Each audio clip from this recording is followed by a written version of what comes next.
Evening, everybody, and you are watching Live Talk with Benita Bradley. I'm your host, Benita Bradley. It is absolutely wonderful to finally be back with you guys.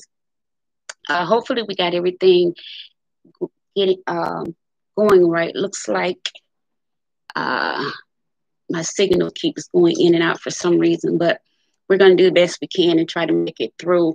Not going to be on long, but I wanted to come on and at least start the conversation. Um, it's a topic I've been wrestling with for about 2 or 3 weeks now. But I do think it's a topic that we need to discuss. It's a topic that many will probably find very controversial. Um, Even some may find it offensive. Uh, do know that it is not my intention to be offensive, controversial maybe, but not offensive to anyone. Um, Particularly to Black men. However, we do need to have the difficult conversations from time to time. And so it just so happened now is one of those times that we do need to have the difficult conversation surrounding Black men and Black women. And where do we go from here? Um, I hope you guys are staying safe, still practicing social distancing, washing your hands, wearing your mask, um, all of those things that will help prevent the spread of this particular virus. Okay. Um, those of you that are working from home and still at home, I do pray that you guys are taking care of your mental health as well, because, that can become, you know, a burden or put you in a different state of mind, particularly if you're not accustomed to staying home. And now you're almost forced to stay at home. And so I want you guys to make sure you're taking care of your mental health and your physical health as well. Uh, some of the gyms have opened, now they're closing again. We were heading towards what looked like uh, could have been a resolution, but all of a sudden we see spikes all over the country, particularly in Florida, um, and in other parts of the country, um, mainly due to people not adhering to social distancing. And I will go on a limb and say, poor government. We have officials in place that seems not to care for our well-being. The only time they seem to care is when it affects them and their family. Then everybody wants to cry unfair, and we want to test now, and all those things. But do whatever you got to do to keep you and your family safe. Um, Stay safe by any means necessary. You know, um, if you're out and about, wear your mask. Don't allow people to stand so close to you. You have the right to voice. Can you stand back, say something, and be aware of your surroundings at all times. And so I want to get right into conversation for this evening. Those of you that may find the topic of conversation a bit on the ooh side or a bit on the uh, offensive side, I want to apologize in advance, because again, it's not my desire to offend anybody, but we need to have hard conversations. And with anything, like with anything else, you can't please everybody all the time. So, you know, um, we might as well go ahead and have the hard conversation. Okay. So tonight I want to talk to you about, when we take a look at everything that's going on, we're looking at this virus pandemic. We're looking at uh, pandemics, whereas Black men are being killed, Black and brown men are being killed at crazy and astronomical rates now. And then we have Black on Black crime, and we have so many things going on. Then we have an election coming up, you know. So many people want this guy out of the people's house till it's not even funny. Even Republicans, there are a lot of Republicans that are voting for the other side of the aisle now because they simply just want this guy gone, you know. And listen, it is what it is. And we probably want him gone too, most of us. But um, I want to address the issue surrounding our culture.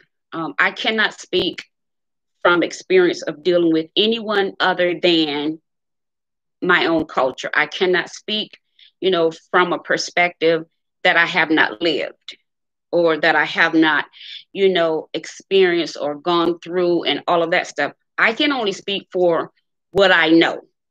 And if what I know um, helps bring clarity to a situation or help bring some kind of resolution to our situations, then I'm prone to have the conversation, as uncomfortable as it may be, even for me to have the conversation. Let me get in the comments with you guys because I think I am freezing in and out on my personal page. So I wanted to say welcome to all of you, whether you're watching live on YouTube or you're watching via Instagram or you're watching live on Facebook. Wherever you're watching, a grand good evening to you. And again, my prayers are with uh, or your loved ones, or someone, or your church members, and also anyone that has been touched by all of this hatred that's going on. I don't care where it comes from. If you're black and hatred comes from black people, if you're black and hatred comes from white people, if you're white and hatred comes from black people, you're white and hatred comes from white people. I don't care where it comes from. If you have been a victim of hatred, I'm praying for the peace of God to soothe your heart, mind, and soul, and that love will find its way to just massage your heart so that whatever they intended to happen will not have a long-term effect on how you love and how you receive love and how you give love. Because at the end of the day, I don't care. You can be the meanest person in the world. You will, at some point in time, need and want and desire someone to love you. Okay? I'm going to go out on my personal page and come back in because it seems to be, let's do this. It seems to be skipping and freezing. Let's get out of that one. Hold on, guys. Let's try to get this out of the way. Oh, I got to bring you down here. Hold on 1 second. Let's see. Bring you here. Do this. Okay, and then I'm going to go back in. Okay, let's see here. Let's see. Let's see what I need to do. Let's do this. Okay. Now.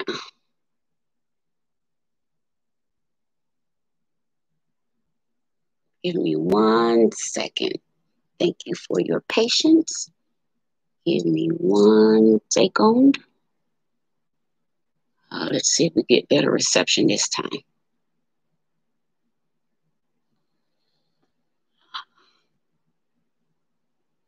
Let's see.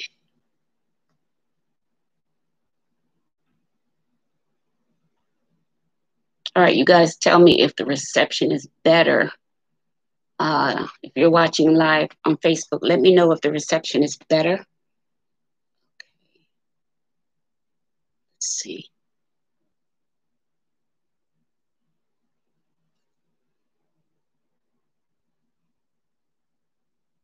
Looks like it's still kind of iffy, but we're going to go ahead and try to get into it.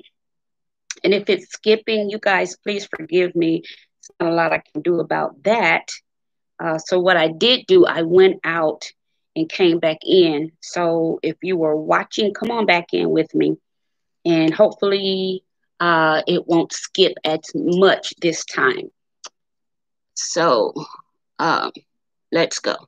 All right. So what I was saying was, all right, to get everybody back. So what I was saying was basically, I want to talk about how all of this is affecting us as a people. I also want to talk about how is all of this affecting the mental state of the Black man? Is all of this contributing to his mental state, or has there been a problem long before all of this took place that contributed to the mental state of Black men and Black women, particularly how we treat one another, how we coexist with one another, how we love one another, how we break or damage one another, how we support one another? All of those questions I think are relevant, because we can march and sing kumbaya all day long, but sometimes if we're not getting at the root of the matter, and then we'll just be putting band-aids on gunshot wounds, and at the end of the day we still won't have workable solutions that will help everybody benefit and live better lives. And so again, I had been struggling with this particular topic now, for maybe 2 or 3 weeks. And I kept saying, well, I don't really want to talk about that. I don't want to talk about that. I'm like, I'm going to lose some of my friends. It's just been a struggle and a mental battle trying to come up with a way to forge ahead with this particular topic. Blessings to you, Jonathan. And so I really just want to hit it head on. And again, let me give this disclaimer before I really get into what I want to talk about. Listen, although we're talking about how the Black man relates to the Black woman and vice versa, please, please, please know that my heart, I love the Black man. I fight for the Black man. I champion for the Black man. However, there are issues when it relates to how Black men deal and how they coexist with Black women that we need to talk about. And of course, here at Live Talk with Benita Bradley, we discuss what most won't. And so there is no topic for me that's off limit. Because I'm just not afraid to ask the hard questions. I'm not afraid to handle the hard topics. And so, again, I don't want anyone to feel like, oh, this is going to be a Black man bashing show this time around or what have you. No, no, no, no. Quite the contrary. What I want to do is get you guys some information so you will know what you do sometimes does not equal to what you say. A lot of Black men like to address women, whether it's their women or women they don't really know, as queen and hey beautiful and all this.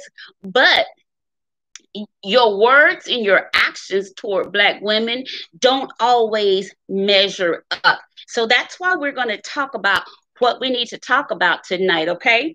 And what we don't get finished with tonight, trust me, we're going to finish this topic, because again, it has just been wrestling and wrestling and wrestling in my spirit for the last 2 or 3 weeks, and I have pushed away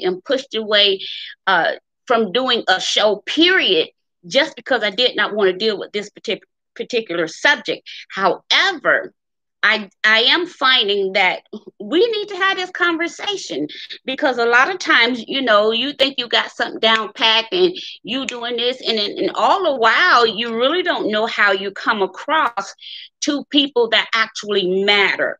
And so tonight, the first thing I want to address is that, yes, we're in the middle of a pandemic. Yes, we have a lot going on. We're in the middle. We're heading towards this is an election year. By the way, I hope you guys are getting your ballots in. Let me cover up my address. Don't want nobody sneaking up on me. Hope you guys are getting, if you're voting by mail, make sure you get your ballots in. Mine is going in tomorrow. It's already filled out. We voted already, but now we have a runoff here in Gwinnett County. So we have to vote again. So um, um, make sure if your area is voting, make sure you vote. If you're not registered, get registered. Make sure you vote, because a lot of times after the march is gone, after the protest is over, you still need to make your voice count. You need to make your voice heard. And there is no better way to have your voice and your opinion heard about what happens in your communities than to go vote. So you need to make sure that you get in where you fit in. Make sure your voice is heard. Make sure your ballot is counted. Once you turn your ballot in, call them. Make sure there are people that's actually working there that can tell you.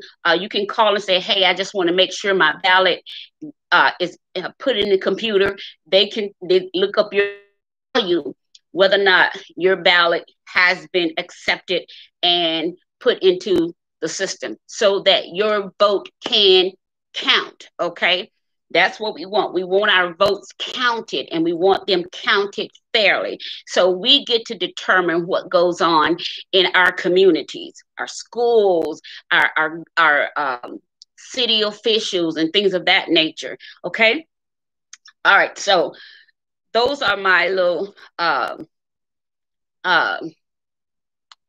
little segues into what I want to talk about. Are we dealing with men, particularly black men? Again, don't y'all kill me, but I gotta have this conversation. Are we dealing with men, black men that are dealing with PTSD? And the reason why I say PTSD, because a lot of men are dealing with issues that have already happened to them. Whether it was from childhood, or whether it was from a bad marriage, or a bad relationship, or whatever. Some men are still dealing with things that happened to their ancestors, or some men are dealing with things that happened to them personally. They've been incarcerated, they've been wrongly accused of things, some were rightly accused. Whatever the case may be, we're seeing a large number of black men holding a lot of anger. And here is where it's going to get kind of rough to swallow. What happens is, if they don't deal with their issues and their anger and their inner frustrations and get healed from their old wounds, what happened is, when a black woman comes and try to love on them and show them that she cares, oftentimes she'll get wounded in the process trying to help a wounded man. All right. And so a lot of times, and then when you try to point that out, then you're trying to be controlling, then you're trying to be somebody's mother. But do know that when a black woman tries to help, or when she tries to be that comfort, most of the time it comes from a good place. Now, sidebar, I know there are women out there that love to control their men. I get it. I understand it. Honey, I have seen it firsthand, and I'm just like, girl, you can't talk to that man like that, especially when we're in public. I'm just like, girl, you know. So a lot of times we have to be cognizant of the fact that a lot of anger is still in a lot of our black men, and if we're not careful, we'll just say, oh, he just crazy, oh, he's this, or he's that. But the truth of the matter is, there may be some underlining something or another that you and I can't see with the naked eye. You and I can't see visually, because a lot of stuff that they're dealing with, it's internal, and sometimes it's spiritually, it's emotionally, it's psychologically. Those things we can't see right away just by looking at somebody. You can't see that right away. And so let's see, let me get in. I think somebody wants to come on. I don't know how to do this. I don't know how to do that. So So a lot of times, if a man does not deal with whatever happened to him, by the time a woman comes along, she has to bear the brunt of everything that she didn't do. There are things she will never know about him, because a lot of times Black men don't open up and just, become transparent, or become naked, if you will. They don't just open up, like women do. We'll have our girl time, and honey, we'll just lay it all bare on the table. We'll just share, and we'll cry. And girl, this is what happened. We'll go through all of the emotions. We'll allow ourselves to feel. We get in the moment, and if we're talking to our good girlfriends or what have you, they'll get in the moment with us, and we'll cry. We'll have a laugh. We'll do, if I'm mad, she mad. She mad, I'm gonna get mad. We go through all of that. But men are not so, particularly Black men, because they're taught that men don't cry, don't be soft, men don't show emotions. And so what happens when they grow up, they are individuals that women have to come along and deal with. And a lot of times you're dealing with a man that has a lot of repressed anger, a lot of repressed issues, and you won't know it until you start loving him. Here's the thing, because what love will do, love pushes all of that stuff to the surface.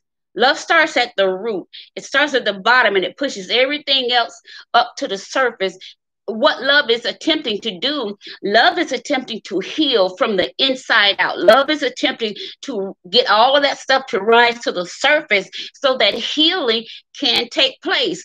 And can I tell you, women, it's not your job to heal a man, it's your job to love him, surely respect him, but it's not your job to try to fix a man. It's not your job to try to heal a man, particularly if you didn't break him. If you didn't break him, you can't fix him, because you'll never know what he's broken. And I'll say this again for those who are just joining. This is in no way an indictment against Black men. Listen, I love Black men. Don't get that twisted. However, we got to have some hard conversations about how Black men relate to Black women, how they treat Black women, the things they say to Black women. Do they cover Black women? And also, Black women we gotta take responsibility for the things we say about Black men. We got to take responsibility. A lot of women will break a good man and then send him off into the world to deal with, and then a good woman comes along and he's so damaged from something you did to him. A good woman, it's hell for her to reach him. It's hell for her to get to his good part, because you left him so damaged and so wounded. It's almost impossible for a good woman to come along and love him and become his peace of mind and become his place of refuge, because you have done so much damage to him. You told him, oh, you ain't no good. Your daddy wasn't no good. You ain't no good. You a deadbeat. I hate the day I had kids from you. Y'all sorry. Women, Black women, we do so much damage to our men with our mouths. So what happens is, by the time your words tear him down, then he gets tired of it. He goes, y'all get a divorce, y'all break up or what have you. So now he's single again. And so here comes an innocent bystander of a good woman. And now she's got to deal with something that you left. And why? Here, that's right, classmate. My Victor said that because women are damaged too. So what happens is, you get a woman who got daddy issues and a man who got mama issues. Can I tell you, that's a perfect combination for disaster, because both of you are coming into the situation wounded, damaged, and broken. There is no way, particularly without counseling, without prayer, without open communication, without transparency, without complete honesty, there's no way the two of you can make it out without damaging each other even further. Even further. For a long time, I'm going to admit something to you guys. For a long time, full transparency, for a long time, I thought that only black women were abused by black men. Can I say that again? For a long time, I thought black women were only abused by black men. I had no idea that black women also abuse black men. I did not find that out until I did my first domestic violence conference. I think in maybe 2013, somewhere up in there. I didn't know. I had no idea until men start coming forward and sharing their stories, and then I went on tour and with the it was a two day conference. I went on tour with, and then when we got to the west coast, men were saying how damaged they were by women. And so what happens as a result of that, they'll good women are left to deal with damaged men, and good men are left to deal with damaged women. And so that is always going to be a lethal combination, like gas and a match. There, listen, you can't expect anything other than an explosion from that. And so I want to get us to the point where we're not only accepting responsibility for how we deal with one another, but we're stopping and we're thinking how we deal with one another. Because a lot of times, when you're talking about the black man and the black woman, the dynamics between the two, yeah, black women are educated. We're self-sufficient now. We take care of our own self. We have this, we have that, we have this. And then black men, they'll see a woman who's doing all of that.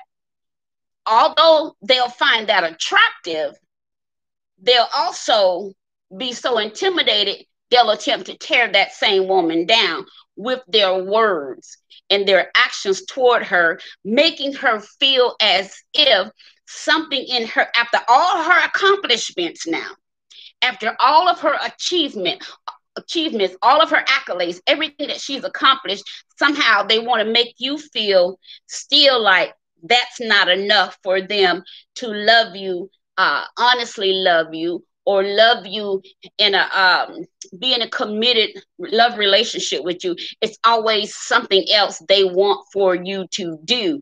And so that takes us to the point where a lot of times black men are asking black women to have and do things that they don't have. You don't have everything in order all the time, but you want a woman that have all of that in order. And then of how you really see the black woman, then your actions sometimes. So a lot of times when you have a person who have not dealt with themselves and dealt with their inner demons, if you will, what'll happen is they still have to rely on these coping mechanisms. And so what they're trying to do, they're trying to find a way to heal what's going on inside of them without having to deal with it. And I believe that's where a lot of our black men are. A lot of black men are trying to find ways to deal with what's inside of them versus having, that come to Jesus moment within themselves and deal with what's going on. Instead, they're trying to find, coping mechanisms. And the number one coping mechanism that I have found, or that I have seen, or that I have talked to people about, that black men, when it pertains to black women, is sex. So that's the way you prove that you care. That's the way you prove your love. That's the way you prove that you want to be committed. And to me, that mindset goes all the way back to slavery. It goes all the way back to a time where, that's how the slave masters got the women under control, and even the men. So it's a lot of stuff we don't want to talk about. We don't want to talk about, sorry guys, we don't want to talk about buck breaking. We don't want to talk about the rape and all of the issues that black men and women went through, but more specifically, the black men. We don't want to talk about that because we don't want help. We don't want explanations. We just want to be comforted. We want excuses. But if you look around, it's time out for excuses. We got to deal with what we got to deal with. So here's what I want to say. So a lot of times, black men, y'all listening to me, know that I love you, but we got to have this conversation. Sometimes you're guilty of doing to the black woman the same things that you said the white man did to you. I'll say that again.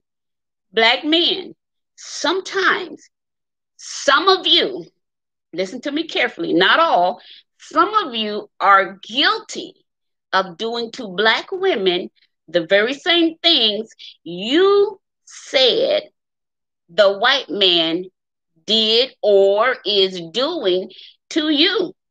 Well, I disagree with you. No, that's not okay. Let's look at history. Let's look at our history. So, black men were emasculated daily by the white man. I mean, daily. Again, you had to watch your homes torn apart. You had to watch your wives be raped by white men. You had to watch your children be raped and beat and taken from you. You yourself, were raped. Black men were raped during slavery. They call it buck breaking. That was a way to get you to submit to your slave master, particularly if you came in headstrong, and you didn't obey. That was your punishment, to make you be subservient or to submit to your slave masters. Black men could not express their opinions. You thought what you were told to think. You did what you were told to do. Your opinion didn't matter. In fact, you didn't really have an opinion. Whatever the slave master said, that was your opinion because you had to do what you were told. Emotionally and psychologically damaged watching all of this, watching their masters brutally rape their wives and their daughters and their sons, and you couldn't do anything about it. So you were conditioned not to come to the rescue of black women. And I'm going to stand by what I say. I'm going to stand by what I say. I've seen plenty of time black women broken down on the side of the road or what have you. And I have seen black men just drive by. And then a white man will stop or a police car will stop and help the woman, but for whatever reason, we have to internally look at where we're missing the connection between the black man and the black woman. I think if we start dealing with internal stuff, we can then start dealing with external. We want to start from the outside first. We want to start talking about, all the crime and this, that, and the third. But I think we should start internally looking at the relationship between the black man and the black woman, how one treats the other and vice versa. We need to start looking inwardly in our communities, see what's actually happening, to see how we can fix a problem that's really created, again, from the slave masters. Although the times have changed, not a lot of mentality have changed. We, even though we're free, our men are free. They're making their money. Some of them own companies, and now they're the employers and all of that. But mentally, psychologically, and emotionally, a lot of men are still carrying so much of the past, so much of history, so much of what happened back then, just from watching history and knowing history. A lot of black men are still very angry. And unfortunately, when a black woman comes into his life or into his space, she then has to bear the hits that come from, whether physically or metaphorically, she has to bear the hits that come from an internally broken and internally damaged and internally angry Black man. And again, I'm not taking sides. I just want to have a real conversation about real issues that we keep scurrying around. Am I an advocate for the Black man? All day long, hands down, no discussion about how I feel about the Black man. However, if we don't correct the behavior that Black men have against Black women, some of these cycles are going to keep repeating themselves, whether it be crime, whatever it is. My daughter was telling me how, I didn't see it, but she was telling me how this Black guy, he wanted to talk to this girl and she didn't want to talk to him. So he took a skateboard and hit her in the face with it.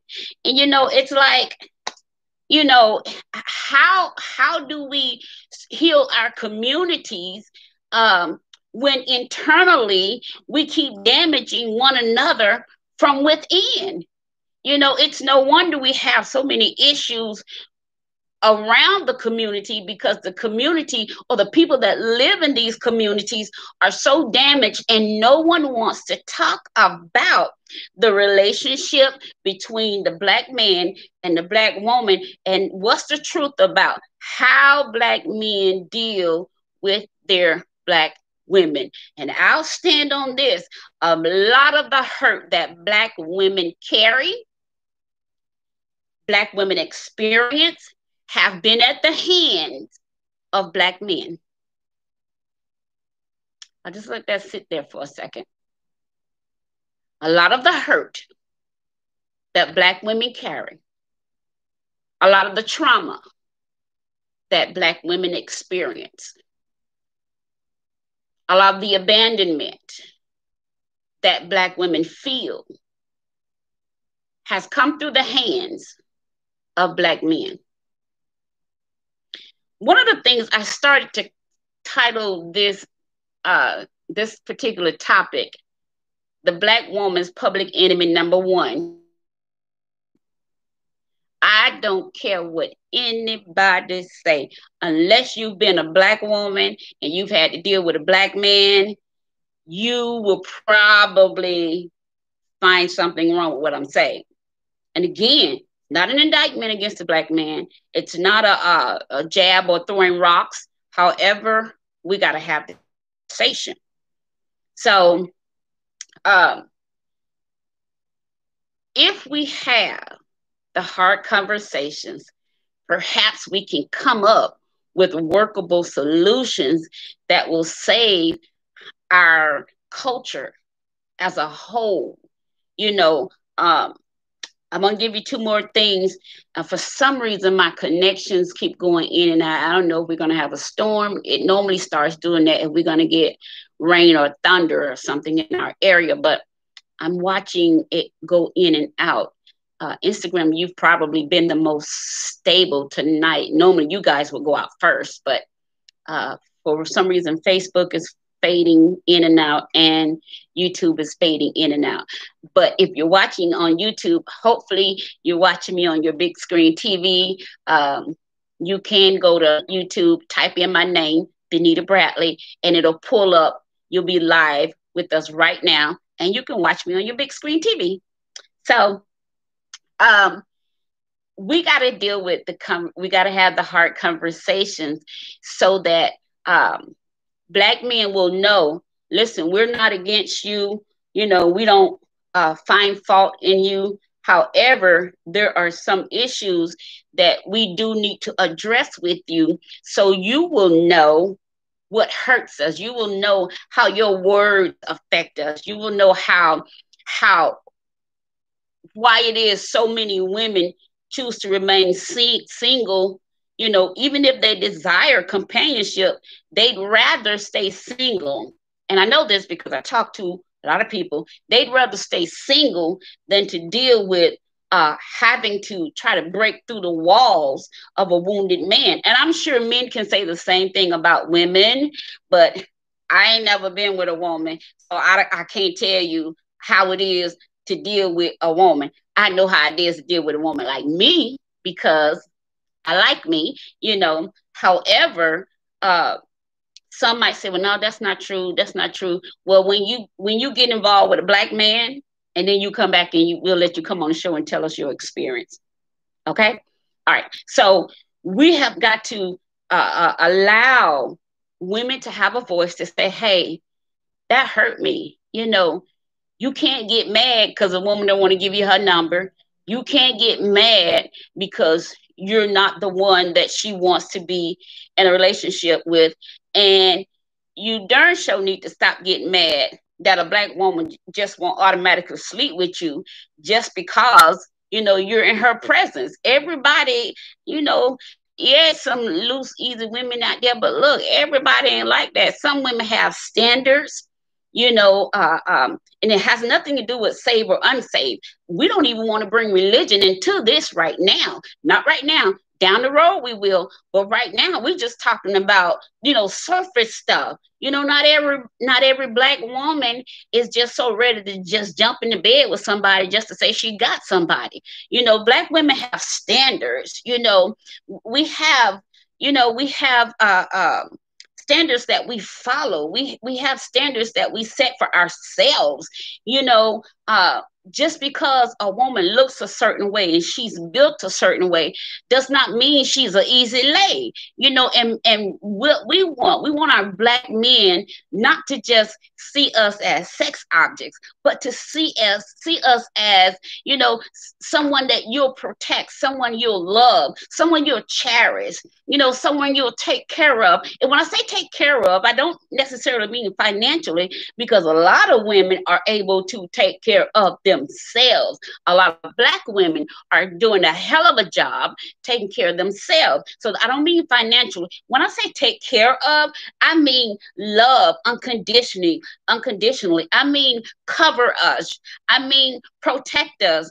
I mean defend us. I mean not hurt us. That's what I mean when I say take care of.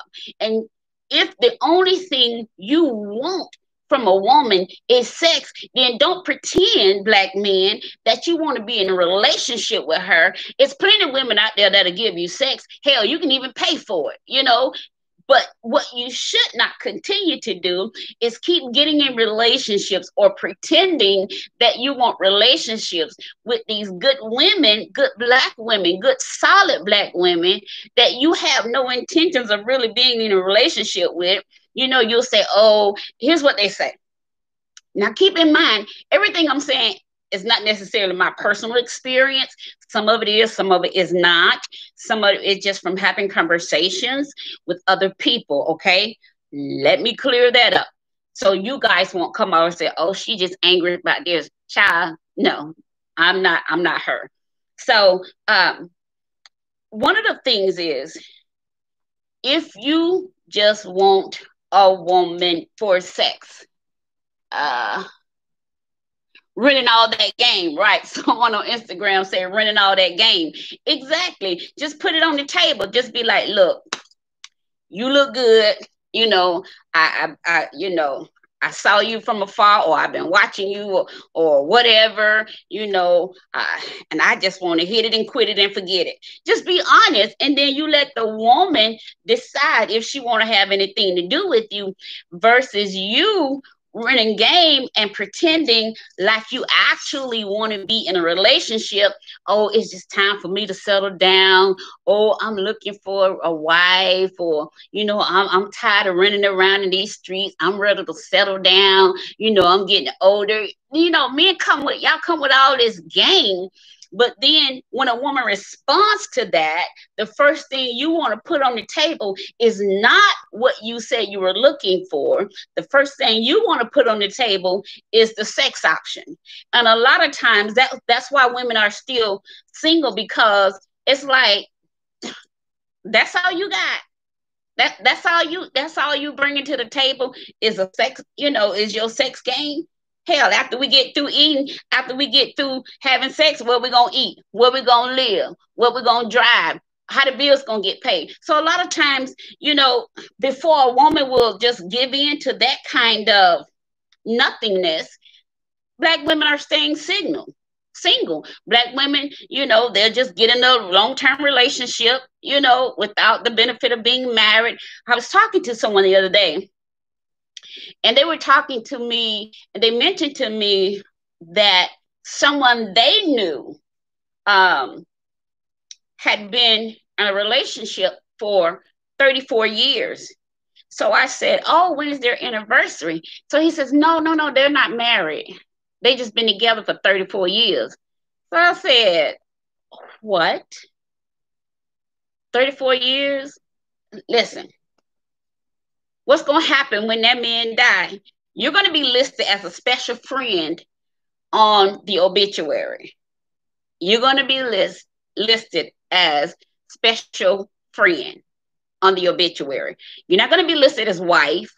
You're not going to be listed as common law wife.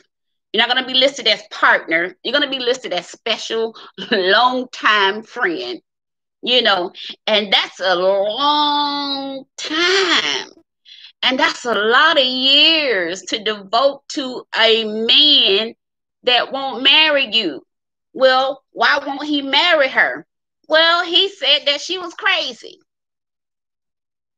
So he said he did not want to marry a woman that was crazy. She likes to fight. She's this. She goes off. She's this, that, and the third. But you've held her with you for 34 years.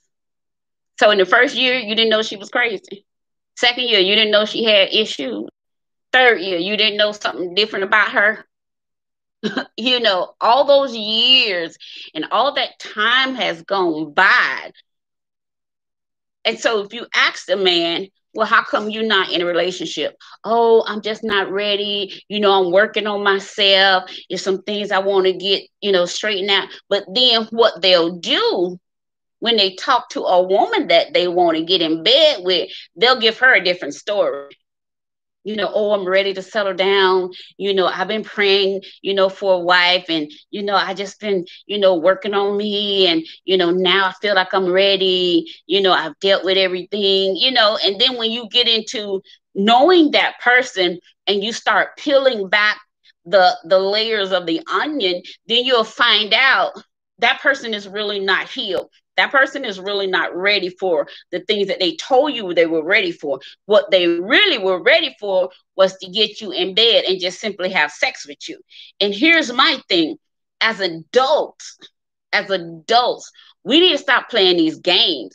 If that's all you want from a person, whether you're male or female, put it on the table and let them decide what to do with it.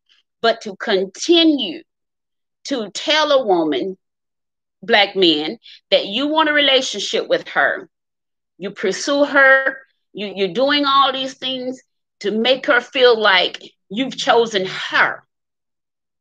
And then when she does not respond to your sexual request, then you ghost her. You gone. She don't hear from you no more. And then this is what I tell women. If a man ghosts you, don't be calling him saying, "Well, what did I do? What happened? What's wrong?" Don't put yourself in such a vulnerable position. You got to know you're the prize. You're the one worth the pursuit. You're the one, worth waiting for. You're the one worth having. Place that value back on yourself, so that if you don't value yourself, you can't value anyone else.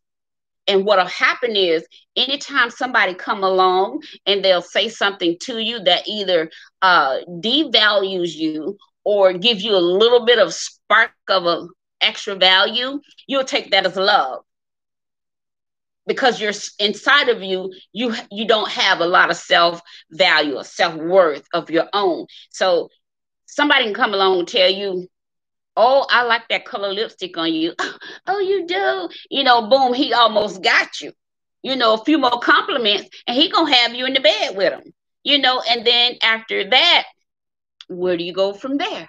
You know, um, I've had a conversation with men before that um, would pursue me or approach me uh, in an attempt to say, "Oh, I'm ready for a relationship," this, that, and the third. I'm a little different. I'm a little more laid back. A lot of stuff maybe is because of everything I've gone through or what have you, but it's just not that easy to um, get me all giddy. You know what I'm saying? You got to talk. You got to be able to talk right. You got to be able to. Your words and actions have to match each other. If your words and actions don't match each other, trust me, you might have a little bit of my attention, but you're not going to get much of my time. All right. And you certainly won't get the key to my heart. Your words have to match your actions, period, point blank. That's just where I am. And it has nothing to do with being angry or being this or that. It's just my standard. And again, Black women, listen, get you some standards. Hold tight to your standards. Don't be so easily persuaded to give up your standards because a man is angry with you because you won't sleep with him. A man is angry with you because you won't do this or you won't do that. So he stops talking to you. He stops calling. He stops texting. He won't reply. Stop all of that. Hold on to your value. Hold on to your self-worth. And my prayer is that Black men who are watching or who may see this will actually hear hear what I'm saying and not be so, oh, she bashing Black men. Because if you're hearing me, you won't take it that way. Instead, you will do an introspection and see if in fact you have been guilty of how you have handled Black women down through your time. And if you find yourself fitting in any of the categories that we're talking about tonight, what I need you to do is take responsibility for that. Don't be like, well, I did this because she did that, or I said this because she said that. No, take responsibility. You are men. You're supposed to be leading us.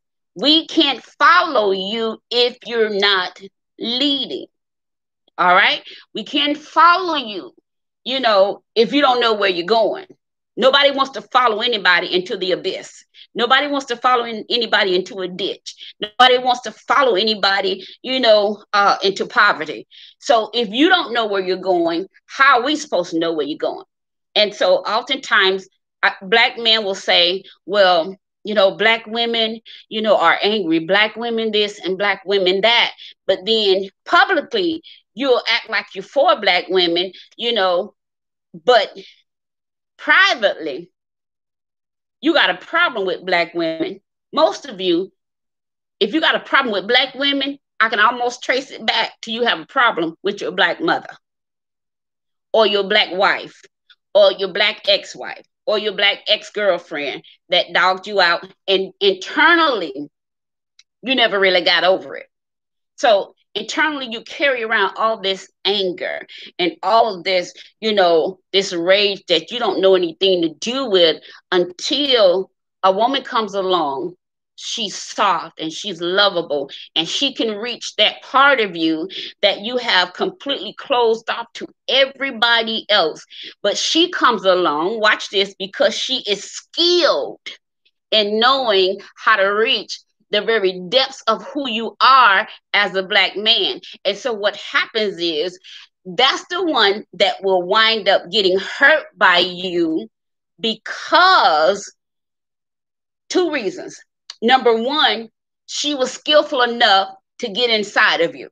And then number two, she was skillful enough to allow you to uncover yourself. So now you're exposed. Now you're vulnerable. And a lot of Black men don't like to be in that position because you're going to automatically revert back to somebody taking advantage of you, somebody hurting you, somebody not loving you right, somebody showing favoritism, somebody taking something from you, somebody not being fair to you. And you can almost trace it back to something previous that happened that has absolutely nothing to do with a new person that comes along. They have this thing that says, hurting people hurt people.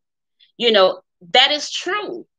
It's more than a cliche. It's more than a saying. It's actually true. It's very true. And so when you have a black man that has all this, you know, all this, I like black women, I want a black woman, but I can't really stand y'all. You have to watch for words. They'll tell you how they feel. A lot of times, the reason why black women miss it is because we don't know. A lot of times, a lot of us, we don't listen to hear. We listen so we can respond. Before he's even finished talking, we're ready to respond. But what we have to do is start listening, not to respond, but listening to hear.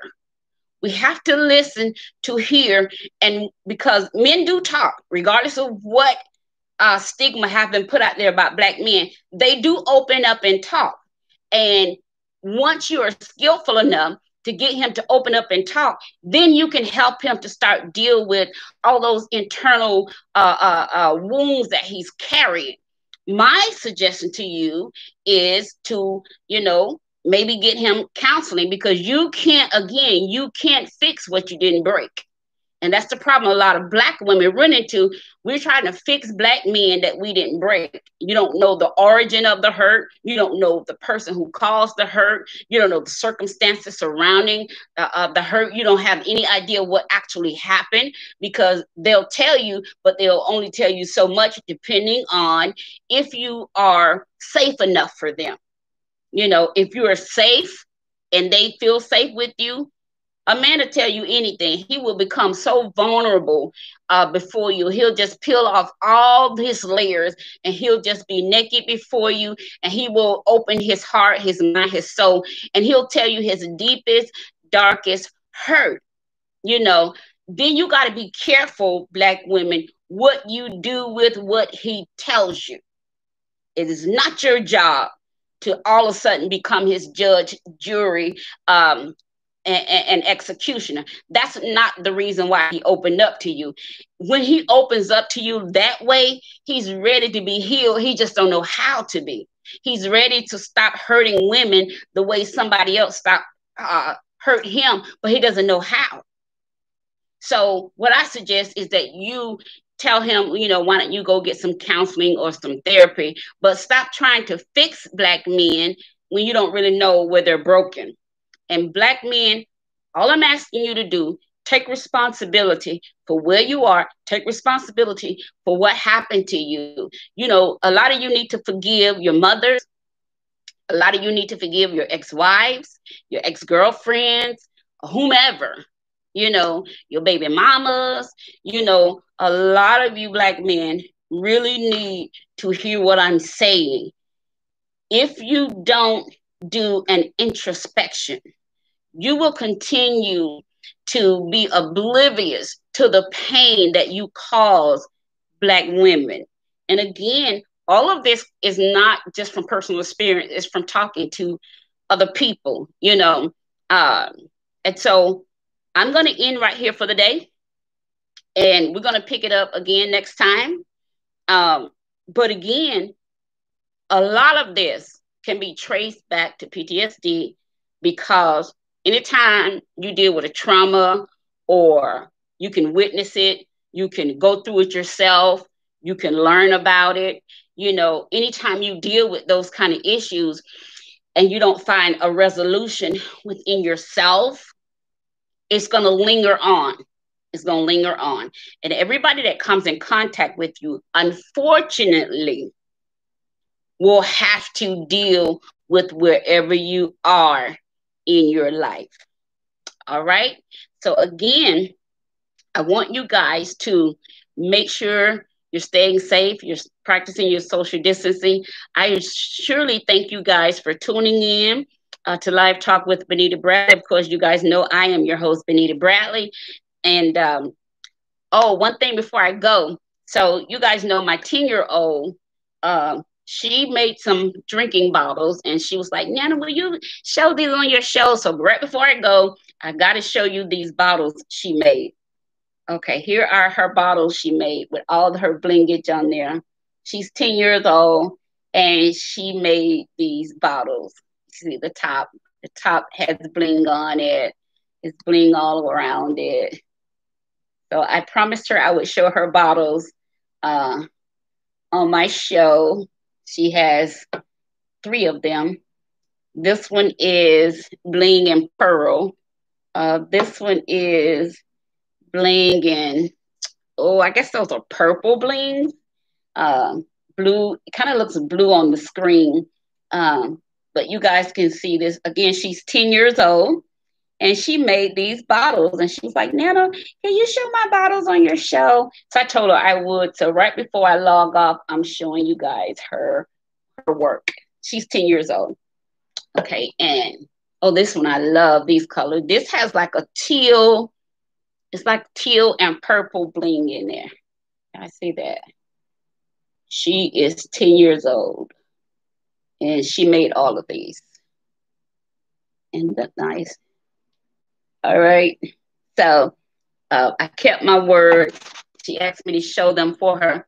And I did. So when I talk to her again, I'll ask her if she wants to sell those. If so, we'll probably put them in our web store.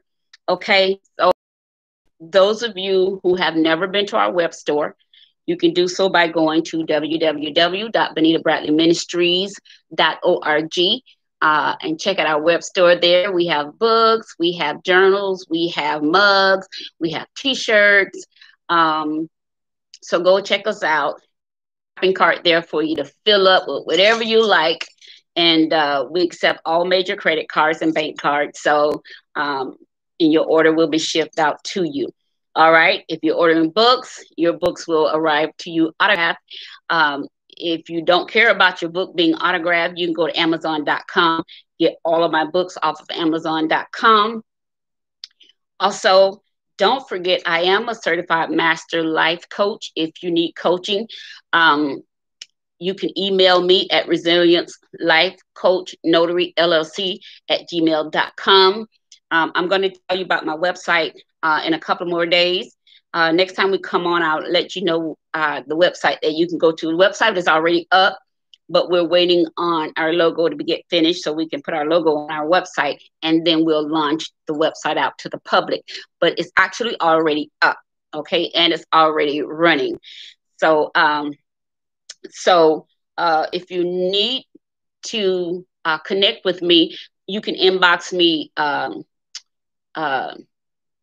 I think it's DM on Instagram. You can DM me or you can email me at any of my emails. All right. And so until the next time, again, guys, listen, go back and listen to the video. Share it, please.